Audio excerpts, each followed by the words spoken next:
Hello, good evening. Welcome to ARS News Channel. YS Jagan అప్పుల్లో చంద్రబాబు కొత్త record విద్యుత్ ఒప్పందాల్లో భారీ స్కామ్ జగన్ ఫైర్. చంద్రబాబుతోనే కాదు ఎల్లో మీడియా వ్యవస్థతోనూ యుద్ధం చేస్తున్నామని మాజీ సీఎం వైఎస్ జగన్ తెలిపారు. నాణేనికి రెండో వైపు కూడా తెలియచెప్పేందుకు ప్రయత్నిస్తున్నామన్నారు. ఎన్నికలకు ముందు చంద్రబాబు తన చేతిలో అభివృద్ధి మంత్రం ఉందని, సంపద సృష్టిస్తానని, జగన్ ఇస్తున్నవన్నీ ఇస్తానని, అంతకంటే ఎక్కువే ఇస్తానని చెప్పారన్నారు. జగన్ హయాంలో రాష్ట్రం శ్రీలంక అయిపోయిందని, తాను అంతా మార్చేస్తానని చంద్రబాబు చెప్పారన్నారు. చంద్రబాబు ఏడాది పాలనలో అభివృద్ధి కనిపించదు, సంక్షేమమూ కనిపించదని జగన్ తెలిపారు. కాగ్ నివేదిక కూడా అదే చెప్పిందన్నారు. ఈ ఏడాదిలో రాష్ట్ర రాబడి చూస్తే ప్రభుత్వ పనితీరు తెలుస్తోందన్నారు. కేవలం 3.08% అభివృద్ధి రేటు కనిపిస్తోందన్నారు.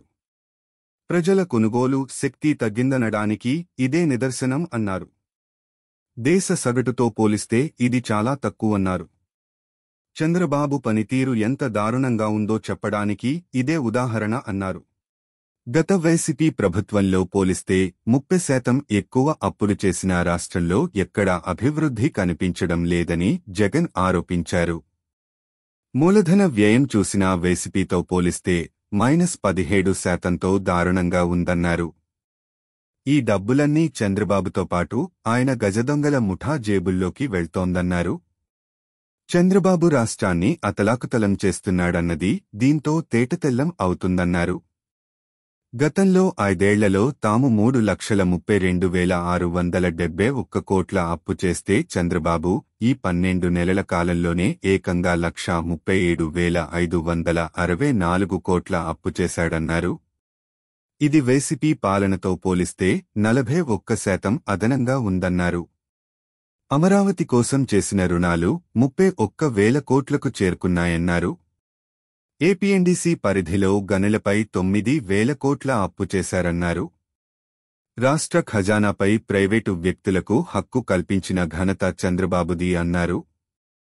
ఇది ఖచ్చితంగా రాజ్యాంగ ఉల్లంఘనే అన్నారు. యాక్సెస్ సంస్థ నుంచి యూనిట్కు ₹4.60 విద్యుత్ కొనుగోలు చేయడం దారుణమని వైఎస్ జగన్ ఆరోపించారు. తమ హయాంలో సెకీతో కుదుర్చుకున్న ఒప్పందం యూనిట్కు ₹2.49 మాత్రమే అన్నారు. దీంతో పోలిస్తే యాక్సెస్ ఒప్పందంలో యూనిట్కు ₹2.11 అదనం అన్నారు. 25 ఏళ్లపాటు దీన్ని కొనుగోలు చేయడం అంటే ఏడాదికి 440 కోట్ల స్కామ్ జరుగుతోందన్నారు. దీంతో 25 ఏళ్లలో 11,000 కోట్లు ప్రజాధనం వృధా చేయడానికి చంద్రబాబు లాలూచీ పడ్డారన్నారు. గతంలో తాము కుదుర్చుకున్న ₹2.49 సెకీ విద్యుత్ ఒప్పందంతో ఇప్పటికీ రాష్ట్రానికి మేలు జరుగుతోందన్నారు.